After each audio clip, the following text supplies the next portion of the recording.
સગવડતામાં જે હતું એમાં કોઈ ચેન્જીસ નથી કર્યું, પણ એમાં ખેડૂતો દ્વારા જે રજૂઆતો મળી હતી અને જેટલું ખેડૂતોને સરળતાથી અરજી કરવાનું થઈ શકે એ જ ચેન્જ કર્યું છે. વધુમાં આપ કહો છો એમ આઈ ખેડૂત પોર્ટલ 2.0 નવું છે, પણ આપણે માનનીય સરકારશ્રીના સૂચન મુજબ આપણી આઈ ખેડૂત પોર્ટલ જૂની સાઇટ પ્રમાણે જ ચાલશે. એટલે આપણે જે iKheduत.gujarat.gov.in જે આપણી જૂની સાઇટ હતી આઈ ખેડૂત પોર્ટલની, એ જ પોર્ટલની સાઇટ ઉપર નવું આઈ ખેડૂત જે છે એ એમાં જ ચાલવાનું છે. એમાં થોડા ઘણા જે ખેડૂતોને અગવડતા પડતી હતી અને જેમાં જે સૂચનો હતા એટલો આપણે ઉમેરો કરી અને મેઇન જે બાબત છે રજિસ્ટ્રેશન ઉમેરી અને આપણે નવું આઈ ખેડૂત પોર્ટલ ડેવલપ કર્યું છે. હવે આપણે એની વિગતવાર વાત કરીએ તો આપણું જે જૂનું આઈ ખેડૂત હતું એનું લિંક ક્લિક કરશો એટલે iKheduत.gujarat.gov.in ક્લિક કરશો એટલે વેબસાઇટ ઉપર તમને આ પ્રમાણેની સ્કીન દેખાશે. એમાં ખેડૂતો આપણે લખ્યું છે કે આઈ ખેડૂત 2.0 હેઠળ લાભ મેળવવા માટે બધા લાભાર્થીઓ માટે નોંધણી ફરજિયાત છે. એટલે બધા લાભાર્થી મીન્સ ખેડૂત હોય કે ખેડૂત સિવાયના હોય, માની લો પશુપાલનના કોઈ હોય કે ફિશરીઝના કોઈ ખેડૂતો હોય કે જે ફિશરમેન તરીકે છે, એ લોકોને પણ નોંધણી કરાવવાની ફરજિયાત છે. એટલે આઈ ખેડૂત પોર્ટલ ઉપર જેટલા ઘટકો કાર્યરત છે એમાં લાભ લેવા માટે આપણે ફરજિયાત રજિસ્ટ્રેશન કરાવવાનું જરૂરી છે. રજિસ્ટ્રેશન બહુ સિમ્પલ છે, આપણે વધારે પડતી કોઈ વિગતો માગતા નથી કારણ કે બધી જ જગ્યાએ રજિસ્ટ્રેશન આપણે કરાવ્યા હોય છે. એટલે રજિસ્ટ્રેશનમાં જેમ સાહેબે કીધું એમ આપણે મોબાઈલથી જ ખાલી રજિસ્ટ્રેશન કરીએ છીએ. મોબાઈલમાં આપનો જે છે એ આઈડી તરીકે વપરાતો હોવાથી એક જે રજિસ્ટ્રેશનમાં એક જ મોબાઈલ નંબર વપરાશે.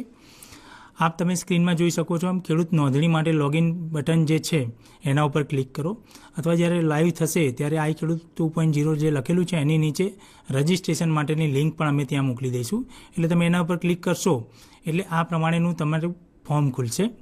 આમાં તમે જોઈ શકો છો કે ભાઈ એક સાઈડ જે છે ઓલરેડી જે ખેડૂતો કોઈએ રજિસ્ટ્રેશન કરેલું હોય સીધું લોગિન કરી શકે છે, અને જે ખેડૂતો પહેલી વખત રજિસ્ટ્રેશન કરેલું નથી એને કરે છે એને લાભાર્થીની નોંધણી માટે અહીં ક્લિક કરો એવું બટન છે, એના ઉપર તમારે ક્લિક કરવાનું છે. નીચેનું જે છે એ કંપનીઓ માટેનું છે, એટલે આપણે લાભાર્થી જે ખેડૂત મિત્રો છે એમના માટે કે જે આપણી સરકારની સહાયકારી યોજનાનો લાભ લેવા માગે છે એ લાભાર્થી જે છે એમને અહીંયા ક્લિક કરવાનું છે. તમે જેવું ક્લિક કરશો એટલે તમને પહેલું પૂછશે કે લાભાર્થીનો પ્રકાર. મેં જેમ અગાઉ કીધું એમ કે આપણે લાભાર્થીના પ્રકારમાં 3 ભાગ પાડેલા છે કે કોઈ ખેડૂત હોય, ખેડૂત સિવાયના હોય, કોઈ સંસ્થા હોય. અમારા કેટલા ઘટકો એવા છે કે જે સંસ્થાને લાભ મળે છે, કોઈ એફપીઓ અરજી કરી શકે છે અથવા કોઈ ખેડૂત સંગઠન અરજી કરી શકે છે. એટલે એમાં આપણી પાસે 3 વસ્તુઓ છે, ખેડૂત સિવાય અને સંસ્થાઓ. તમે માની લો ખેડૂત સિલેક્ટ કર્યું છે તો ખેડૂત તરીકે તમે સિલેક્ટ કરશો એટલે આ પ્રમાણેની વિગત કરશે. નોંધણીમાં આપણી જે જરૂરી વિગત છે એ 2 છે. પહેલું જે જરૂરી છે આપણી જમીનનો ખાતા નંબર અને બીજું છે મોબાઈલ નંબર. આ 2 વસ્તુથી આપણે લાભાર્થીની નોંધણી આપણે સક્સેસફુલી પૂર્ણ કરી શકશું. આમાં તમે જોઈ શકો છો કે લાભાર્થીનો પ્રકાર ખેડૂત છે, એના પછી જિલ્લો, તાલુકો, તમારી જમીન જે ગામમાં છે એ ગામ પસંદ કરવાનું છે. પછી એનો ખાતા નંબર છે. ખાતા નંબરમાં તમે પસંદ કરશો એટલે ખાતા નંબરમાં જેટલા ખેડૂતોના પણ નામ હશે એ તમને નીચે ડિસ્પ્લે થશે. માની લો કે આપણે જોઈ શકીએ છીએ કે ભાઈ ભાવનગરના સિહોરનું સિહોર તાલુકો પસંદ કરેલું છે ખાતા નંબર. એમાં પછી જે ખેડૂતનું નામ છે, આ 25 ખાતા નંબરમાં એક જ ખેડૂત છે. માની લો કે તમારા જે ખાતા નંબર છે એમાં 4-5 નામ પણ હોઈ શકે. આમાંથી તમારે જે સિલેક્શન કરવાનું છે એટલે તમે જે ખેડૂત તરીકે નોંધણી કરો છો એ જ પસંદગી કરવાની છે. આમાં તમે પસંદગી બીજા મીન્સ તમારા ભાઈ અથવા પપ્પાના નામની કે કોઈની પણ પસંદગી થઈ જશે તો એમના નામનું રજિસ્ટ્રેશન થઈ જશે. એટલે આ પસંદગી ખાસ ધ્યાન રાખજો કે તમે જેનું રજિસ્ટ્રેશન કરવા માગો છો એ જ નામ આપણે પસંદ કરીએ. ઉતાવળ કરવાની કોઈ જરૂર નથી, તમે વાંચીને શાંતિથી એને સિલેક્ટ કરો. એના પછી જે છે એ કેપ્ચા નાખવાના છે. કેપ્ચા આપણે બહુ સિમ્પલ રાખ્યા છે, પ્લસ છે કે આ પ્લસ આ. એટલે તમે જ્યારે લોગિન કરશો એટલે તમારે જે ફિગર બતાવે છે, માની લો કે અત્યારે 11+9 છે તો 20 આપ્યા છે. તમે જ્યારે કરતા હોય તમારે જે ફિગર આવે એ આપવાની છે. એની પછી નીચે જે છે સાચવો અને આગળ જાઓ એના ઉપર ક્લિક કરશો એટલે તમને નેક્સ્ટ આવશે. નેક્સ્ટ છે મોબાઈલ નંબર. મોબાઈલ નંબર તે તમે જે ખેડૂત તરીકે રજિસ્ટ્રેશન કરવા માંગો છો એ મોબાઈલ નંબર નાખવાનો છે. એની ઉપર લખેલું છે ઓટીપી મોકલો. ઓટીપી મોકલો ઉપર ક્લિક કરશો એટલે તમે જે મોબાઈલ નંબર આપ્યો છે એમાં એક ઓટીપી આવશે જે તમારે એન્ટર કરવાનો છે. એની નીચે ઈમેલ આઈડી છે. ઈમેલ આઈડી ખેડૂતો પાસે હોય ના હોય એટલે આપણે ઈમેલ આઈડી કમ્પલસરી રાખેલું નથી. તમે ઈમેલ આઈડી વગર બી રજિસ્ટ્રેશન કરી શકો છો. એના સાઈડમાં છે પાસવર્ડ. આપણે કોઈ પણ લોગિન હોય એટલે પાસવર્ડ ફરજિયાત છે. આપણા પાસવર્ડમાં બહુ સિમ્પલ છે. કોઈ પણ એક કેપિટલ અક્ષર છે, એક કેરેક્ટર છે અને એક ન્યુમેરિક છે. તમે જે પાસવર્ડ તમારે જે અનુકૂળ હોય, તમને જે યાદ રહેતો હોય એ તમે રાખી એન્ટર કરી શકો છો. એના પછી છે પાસવર્ડ કન્ફર્મ કરો, એટલે તમે જે પાસવર્ડ નાખ્યો છે એને ફરીથી એન્ટર કરવાનો છે. એના પછી છે કેપ્ચા એન્ટર કરી સબમિટ કરો પર ક્લિક કરશો એટલે તમારું રજિસ્ટ્રેશન જે છે એ પૂર્ણ થઈ જશે. એટલે તમે ખેડૂત તરીકે રજિસ્ટર થઈ ગયા છે. આમ તમે જોયું, ખેડૂત રજિસ્ટ્રેશન માટે ખાલી તમારી જમીનની વિગત પસંદ કરવાની છે અને મોબાઈલ નંબર ઉપર ઓટીપી આવે છે એ તમારે અંદર એન્ટર કરવાનો છે. હવે તમે જે મોબાઈલ નંબર એન્ટર કર્યો હતો કે એ તમારો રજિસ્ટ્રેશન નંબર છે, એ જ તમારો આઈડી છે. એટલે એ આઈડી તમે અહીંયા એન્ટર કરશો. એન્ટર કર્યા પછી આપણે 2 ઓપ્શન આપેલા છે. અત્યારે તમે ઓટીપીથી પણ લોગિન કરી શકો છો. એટલે છે જેમ સાહેબે કીધું જે અનુકૂળ હોય એનાથી તમે લોગિન કરી શકો છો. લોગિન કરશો એટલે તમને આ પ્રમાણેની તમારું લોગિન પેજ ખુલશે. એમાં તમે ઉપર જોઈ શકો છો અમે 3 વિગતો રાખી છે. જેમ સાહેબે કીધું તેમ કે ભાઈ આ એક પ્રકારનું ખેડૂત માટેનું ડેશબોર્ડ છે. ખેડૂતને પોતાની જે વિગતો છે એ એક જ જગ્યાએથી મળી રહેશે. એમાં પહેલું છે સ્કીમ છે, બીજું અરજી છે અને ત્રીજું પ્રોફાઇલ છે. સ્કીમ એ વસ્તુ છે કે અત્યારે ખેતીવાડી ખાતાની બધા વિભાગો મીન્સ ખેતીવાડી, પશુપાલન, બાગાયત એમાંથી કયા ઘટકોમાં અરજી લેવાનું ચાલુ છે એની વિગતો અહીંયાથી તમને મળશે. ધારો કે અત્યારે આપણે જોઈ શકીએ છીએ કે ભાઈ ખેતીવાડી વિભાગમાં કોઈ પસંદ કરેલી નથી, તમે પસંદ કરી શકો છો. ત્યાં વિભાગમાં ડ્રોપડાઉનમાં ખેતીવાડી, પશુપાલન, બાગાયત, મત્સ્ય જે આપણા વિભાગો છે બધા જ છે. પછી તમે શોધો પર ક્લિક કરો તો ખેતીવાડી હશે તો ખેતીવાડીની સ્કીમો દેખાશે. બાગાયતમાં તમારે ઇન્ટરેસ્ટ હશે તો બાગાયતની સ્કીમ બતાવશે. અને તમે ઓલ રાખશો, કોઈ પણ વિગત પસંદ નહીં કરો તો બધા વિભાગોની જેટલી પણ ઘટકોમાં અરજીઓ ચાલુ હશે બધા જ તમને દેખાશે. અહીંયા તમે નીચે જોઈ શકો છો ઘટક દેખાય છે કે ભાઈ મને લોકો ટ્રેક્ટર ટેલર છે. ટ્રેક્ટર ટેલરમાં તમે જોઈ શકો છો કે ભાઈ ટ્રેક્ટર ટેલર, એના પછી દસ્તાવેજ છે એટલે એમાં કોઈ ડોક્યુમેન્ટ રજૂ કરવાના છે એની વિગતો છે. એના પછી છે કે ભાઈ અરજીની તારીખ, એટલે આ ઘટક માટે અરજી કેટલા સમયથી કેટલા સમય સુધી સ્વીકારવાની છે એ તારીખ તમને ત્યાં દેખાશે. એના પછી જે અરજી કરો છો એ છે. અને એના પછી જે વધુ જુઓ જે છે એમાં તમને યોજનાની જે મેં ટ્રેક્ટર ટેલર છે એની થોડી ડિટેલ મળશે કે ભાઈ એમાં તમને કયા પ્રકારનો લાભ મળશે અથવા કઈ રીતનું મળશે. આ જે મોડ્યુલ છે આપણે થોડું ચેન્જ કર્યું છે, પણ જૂના આઈ ખેડૂત હતું એને આપણે એટલું બધું બી ચેન્જ નથી કરી દીધું, પણ આ લુક વાઇઝ થોડું પેલું છે અને તમને ઇઝીલી તમે અનુકૂળતાથી જોઈ શકો કે મારે શું શું જોઈએ છે. એ જ પ્રકારનું આપણે એને એક જ ફોર્મેટમાં લાવી દીધેલું છે. માની લો કે તમે ટ્રેક્ટર ટેલર યોજના ઘટકમાં અરજી કરવી છે તો અરજી કરો પર ક્લિક કરશો એટલે આ પ્રમાણેનું આવશે. આ મેઇન વસ્તુઓ જે છે યોજના સંબંધિત જરૂરી સૂચનાઓ. આ ખેડૂત મિત્રો એક વખત શાંતિથી પહેલાં વાંચી લેવાની. યોજના જે છે એમાં કેટલી વિગતો આપણી જરૂરી છે કે ભાઈ માની લો કે સ્ટાર છે તો સ્ટારવાળી વિગતો ફરજિયાત છે. અરજી જેમ અગાઉના આ ખેડૂતમાં હતું એમ એક વખત અરજી કન્ફર્મ કર્યા પછી અરજીમાં કોઈપણ પ્રકારની સુધારો થશે નહીં. અરજી કન્ફર્મ કર્યા હશે તો જ અરજી તમારી જે છે એ ખેતીવાડી ખાતા અથવા જે તે વિભાગ દ્વારા માન્ય ગણવામાં આવશે. તમે સેવ એઝ એ ડ્રાફ્ટ કરેલી અથવા સેવ કરેલી જે અરજીઓ હશે એને પોર્ટલમાં માન્ય ગણાશે નહીં જ્યાં સુધી તમે કન્ફર્મ નહીં કરો ત્યાં છે.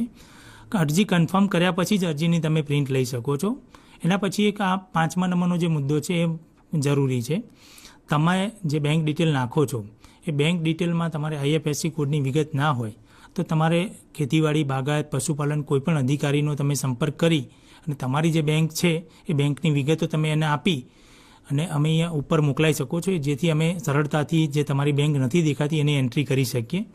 એટલે આપની જો કદાચ કોઈ બ્રાન્ચ હોય, નવી બ્રાન્ચ ખુલ્લી હોય અથવા કોઈ બ્રાન્ચ ના દેખાતી હોય તો તમે ખેતીવાડી, બાગાયત, પશુપાલન કોઈપણ અધિકારીનો સંપર્ક કરી અને એમને માહિતી આપી શકો. એટલે એ પોર્ટલમાં એ બેંક છે તમારી એ એડ કરાવી દેશે. હવે આપણે નીચે જોઈએ કે અરજીમાં ખેતીવાડી ખાતાની યોજનાઓ, એના પછી ટ્રેક્ટર ટેલર આપણે પસંદ કર્યું હતું. હવે એની નીચે છે આગળ માટે અહીંયા ક્લિક કરો. એટલે હવે તમે ટ્રેક્ટર ટેલર માટે તમારે અરજી કરવી છે તો એના પર ક્લિક કરશો એટલે તમારી બધી વિગતો ભરવાની આવશે. આ વિગતો બહુ સિમ્પલ છે. પૂરું નામ, સરનામું જે અગાઉ આપણે લેતા જ હતા. આમાં જિલ્લો, તાલુકો, ગામ જે છે અને પિન એ બધી વિગતો તમે અગાઉ રજિસ્ટ્રેશન વખતે આપી દીધેલી છે એટલે એ બધી ઓટોફિલ થઈને આવશે. એમાં તમારે કોઈ ચેન્જ કરવું હોય તો બી તમે કરી શકશો. આ ઓટોફિલ છે. તમને માની લો કે તમે સિલેક્શન વખતે 2 જમીન એડ કરેલી હોય અને તમારે ચેન્જ કરવું હોય તો બી તમે કરી શકશો. પિનકોડ નંબર છે, પછી છે સ્ત્રી પુરુષ, જાતિ, આ બધું જે છે ઘટક વાઇઝ અમુક વસ્તુઓ થોડી વધારે પણ હોઈ શકે, કોઈ ઘટકમાં વધારે વિગતની જરૂર હશે તોય હશે, પણ બેઝિક ડિટેલ જ હશે. એના પછી જે છે ખેડૂતનો પ્રકાર, તમે નાના ખેડૂત છો, મોટા ખેડૂત છો, મોબાઈલ નંબર તમે જે રજિસ્ટ્રેશન સમયે આપેલો હતો એ આપેલો છે.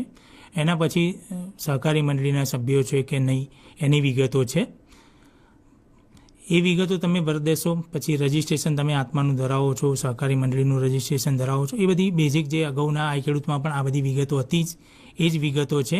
આ બધી વિગતો સાથે તમે છે. એના પછી લાસ્ટ વન કોલમ છે એ આધાર નંબર. આધાર નંબર બધા જ ઘટકોમાં અત્યારે લગભગ ફરજિયાત જેવું છે, એટલે આધાર નંબર પોતે ખેડૂતોએ નાખવાનો છે. એના પછી તમે સેવ અને નેક્સ્ટ કરશો એટલે તમારી બેંકની ડિટેલ આવશે. જેમ મેં અગાઉ કીધું એમ તમે અહીંયા બેંકનો IFSC કોડ નાખશો એટલે એનું બેંકનું નામ, બેંકનો જિલ્લો અને બેંકની બ્રાન્ચ એ ઓટો આવી જશે. જો તમારે ના આવતી હોય તો તમે ખેતીવાડી વિભાગના કોઈપણ અધિકારીનો સંપર્ક કરી અને તમારી બેંક એડ કરવા માટે કહી શકો છો. તો વિધિન ટૂંક જ સમયમાં તમારી બેંક એડ થઈ જશે. પછી તમે એમાં બેંકની ડિટેલ એડ કરી શકશો. એના પછી જે તમે જે ખાતામાં સહાય મેળવવા માંગો છો એ ખાતા નંબર અહીંયા આપવાનો છે. મારી ખેતીવાડી ખાતા વતી એક ભલામણ છે કે તમે જે બેંક આધાર કાર્ડ સાથે લિંક હોય એ જ બેંક આપો તો સારું રહે, કારણ કે પેમેન્ટમાં બી આગળ કોઈ ચેક કરવું હોય તો સરળતા રહે. એટલે આપની જે બેંક આધાર કાર્ડ સાથે લિંક છે એ જ બેંક આપવી હિતાવહ છે. એના પછી જે તમારી નામ છે, બેંકમાં જે પ્રમાણેનું નામ છે એ તમારું નામ લખવાનું છે. સેવ એન્ડ નેક્સ્ટ કરશો એટલે જમીનની વિગત છે. એ જમીનની વિગત તમે રજિસ્ટ્રેશન વખતે જે સિલેક્ટ કરી હતી એ વિગતો અહીંયા તમને ઓટો બતાવશે. એમાં તમારે માની લો કે તમે રજિસ્ટ્રેશન વખતે કોઈ એક ખાતા નંબરથી રજિસ્ટ્રેશન કર્યું હતું, તમારી પાસે બીજો ખાતા નંબર હોય અથવા બીજા કોઈ ગામમાં જમીન હોઈ શકે, તો તમે એડ ઉપર છે એના ઉપર ક્લિક કરી અને તમે તમારી બીજી કોઈ જમીન જે છે એ પણ એડ કરી શકો છો. અત્યારે તમે માની લો કે આ જ ખાતામાં અરજી કરવા માંગતા હોય, ટ્રેક્ટર ટેલર માટે તમે જે અરજી કરવાની આપણી ચાલુ છે એ તમે આ જ ખાતામાં કરતા હોય તો આગળ જે ગ્રીન એરો છે એના ઉપર ક્લિક કરી લેવાનું કે ભાઈ હા હું આ જે ખાતા નંબર 113 છે એના ઉપર જ અરજી કરવા માગું છું.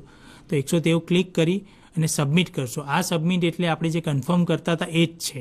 એની બાજુમાં સેવ એઝ ડ્રાફ્ટ છે. જો કદાચ તમને એવું લાગતું હોય કે મારે કોઈ વિગતમાં પ્લસ માઇનસ કરવું છે તો અત્યારે તમે એને સેવ એઝ ડ્રાફ્ટ કરી શકો છો. પછી જ્યારે તમારી કોઈ વિગત બાકી હોય એ તમે એડ કરવી હોય તો એ અરજી ઓપન કરશો, ડ્રાફ્ટ તરીકે તમારી સેવ થયેલી હશે. એમાં તમે જે વિગત બાકી છે એડ કરી અને તમે સબમિટ કરી શકો છો.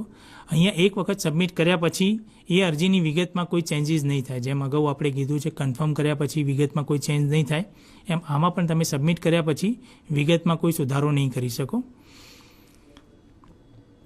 એક વખત તમે આ સબમિટ કરો એટલે તમારી અરજીનું જે છે એની વિગત આવી છે કે ભાઈ તમારી અરજી સક્સેસફુલી સબમિટ થઈ ગઈ છે. એના પછી સ્કીમ તમે જોતા હતા, આપણે સ્કીમમાં અરજી કરી. એના પછીનું જે વિગત છે અરજી છે. અરજી એ છે કે તમે અત્યાર સુધી આઈ ખેડૂત પોર્ટલ ઉપર કેટલી અરજીઓ કરી છે એ તમને નીચે અહીંયા દેખાશે કે ભાઈ અત્યારે આપણે એક અરજી કરેલી છે ટ્રેક્ટર ટેલરની, એટલે આપણને એક અરજીની વિગત દેખાશે. માની લો કે તમે બીજા કોઈ ઘટક માટે બી અરજી કરી હોય, ટ્રેક્ટર ટેલર છે તો સાથે ટ્રેક્ટરની બી તમે અરજી કરી હોય તો નીચે ટ્રેક્ટરની બી અરજી પણ તમને અહીંયા દેખાશે. એમાં બીજા નંબરનું છે સ્થિતિ છે. જે સાહેબ કહેતા હતા કે અત્યારે તમને લાઈવ તમારી સ્થિતિ જાણવા મળશે, ખેડૂતને પૂછવું નહીં પડે કોઈ અધિકારીને. એ તમને અત્યારે એલિજિબલ છે એટલે તમારી અરજી જે પાત્રતામાં છે કે ભાઈ અરજી પાત્રતા કરવાના સ્ટેજે છે, પાત્રતા થઈ જશે તો પછી એ એલિજિબલ, પછી નેક્સ્ટ જે સ્ટેજ છે એ પ્રમાણે તમને દેખાશે કે અત્યારે તમારી અરજી કયા સ્ટેજ છે. એના બાજુમાં એક સ્ટાર જેવું બટન છે, એના ઉપર તમે ક્લિક કરશો એટલે તમે આ પ્રમાણેના મેનુ ખુલશે. તમારી એપ્લિકેશન જોઈ શકશો. એપ્લિકેશન એની નીચે છે સેન્કશન છે. માની લો કે તમને પૂર્વ મંજૂરી મળી ચૂકી છે અને તમારે અત્યારે પેમેન્ટ ઓર્ડર નીકળ્યો છે, પણ તમારે સેન્કશન ઓર્ડરની જરૂર હોય અથવા તમારે જોવો હોય તો તમે સેન્કશન ઉપર ક્લિક કરશો એટલે જે ખેતીવાડી વિભાગ દ્વારા તમને જે સેન્કશન આપવામાં આવ્યું છે એ તમે જોઈ શકશો. ક્લેમ સબમિટનું સ્ટેટસ જોઈ શકશો. પેમેન્ટ ઓર્ડર જે છે કે તમારા કેટલા રૂપિયાનો પેમેન્ટ ઓર્ડર જનરેટ થયો છે એની વિગત પણ તમે અહીંયા જોઈ શકશો. વ્યૂ એપ્લિકેશન ઉપર તમે ક્લિક કરશો એટલે તમને તમારી એપ્લિકેશનમાં તમે શું શું વિગતો ભરી છે એ બધી જ દેખાશે. એની નીચે છે પ્રિન્ટ એપ્લિકેશન.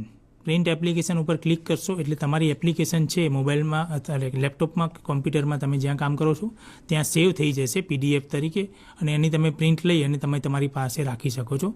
આ જે પ્રિન્ટ એપ્લિકેશન છે એ તમે ગમે ત્યારે ક્લિક કરી શકો છો, ત્યારે તમને મળશે જે તારીખનું સ્ટેટસ છે એ સાથેની.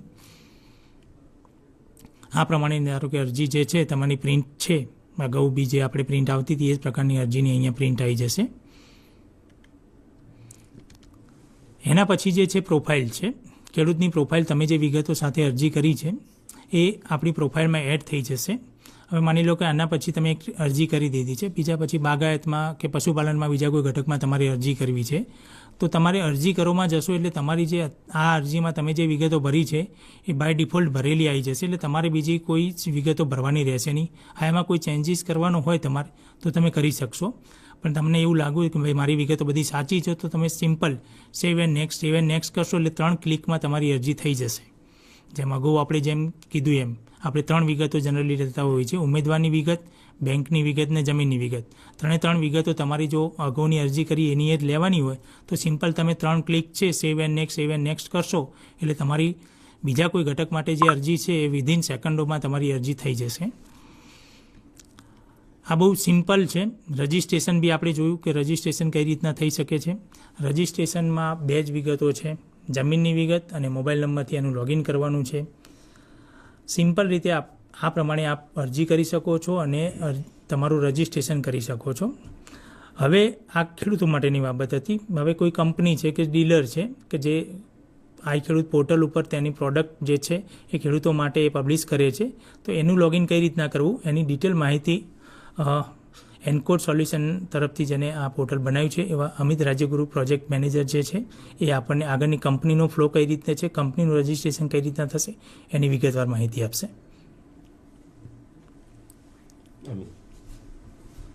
નમસ્કાર ખેડૂત મિત્રો.